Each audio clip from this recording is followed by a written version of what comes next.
trainee employee hands the purchase to the woman and says that there was her purchase. The woman then thanks, very happy. The employee then confirms the amount of 2,000 BRL. The woman, visibly calm, says that she is going to get the money and asks to wait a moment. She rummages through her entire purse and then apologizes, saying that she really forgot the money and that she was very clumsy. The employee says that everything was fine and that she could make the payment online, pointing out that the QR code was fixed on the table. The woman, relieved to see that there was a new payment option, takes out her cell phone and starts making the payment. Soon after, she informs that the payment was successfully made and turns her cell phone towards the employee to show the receipt. The employee confirms that everything is fine. The woman thanks her and starts to leave. However, the employee asks for a moment, and the woman asks what else she needs. The employee explains that she checked her cell phone and that the payment had not yet fallen into the account. The woman, starting to get stressed, looks at her cell phone and then at the employee, who was an intern, and with a disapproving look, asks if she was not seeing or hearing. Again, the stressed woman takes out her cell phone, opens the receipt and shows it once again to the employee, saying that the money has left her account. She asks if the employee understood or if she needs to draw. The employee apologizes for the inconvenience, explaining that the amount has not yet reached the store's account and that there was probably a problem with the bank. The woman then asks for the bag with the purchase, but when she pulls the bag hard, she ends up slipping and falling to the ground. A man arrives and asks what is going on. The woman begins to cry, stating that the employee hurt her and that she thinks she broke her leg, threatening to sue both the employee and the store. The man, visibly worried, crouches down to help the woman, but she hits his hand, telling him not to touch her. The man asks the employee what happened.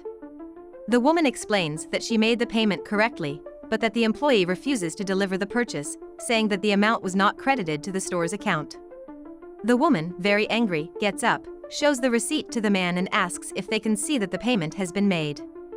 The man comments wryly that her broken leg seemed to be better. The woman demands that the employee be fired immediately. The man then looks at the employee and says that her behavior was extremely unprofessional.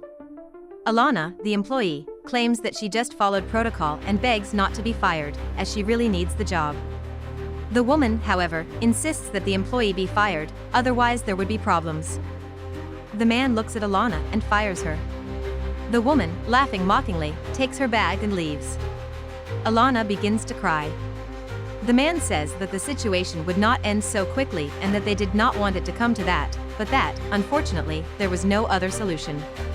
Alana agrees, saying that she had already been given several chances.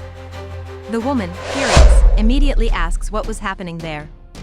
The man explains that what was happening was a re-education and that he would personally check if the payment was really made.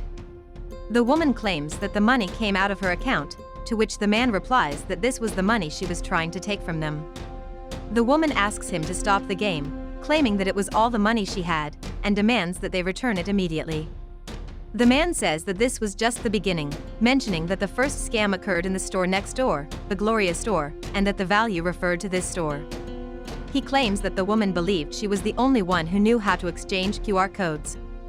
The scene returns to the past, showing that he changed the QR code she was trying to manipulate, in a blow against another blow. The woman then says that it was all very strange and that it was a real ruffle. She accuses the others of being scammers, to which Alana replies that, in fact, she was the one who was a scammer. The woman says she will immediately go to the police. The man asks her to please not forget to tell all the crimes she has committed. Alana asks the man if he believed that the woman still had some money left in the account. The man replies that he didn't know, but that he could find out. He withdraws another amount from the woman's account, who begins to despair, saying that, in fact, they took all the money she had. In the heat of the argument, the woman reveals that all the money she had was destined for an orphanage and that it would be a form of redemption for her sins. Alana then tells her to leave a comment about them on the site and says goodbye. The woman leaves furiously, while Alana, with a wry smile, comments that, from then on, she was no longer an intern, but the new manager of the place, and that they have to work and pay. Alana thanks her.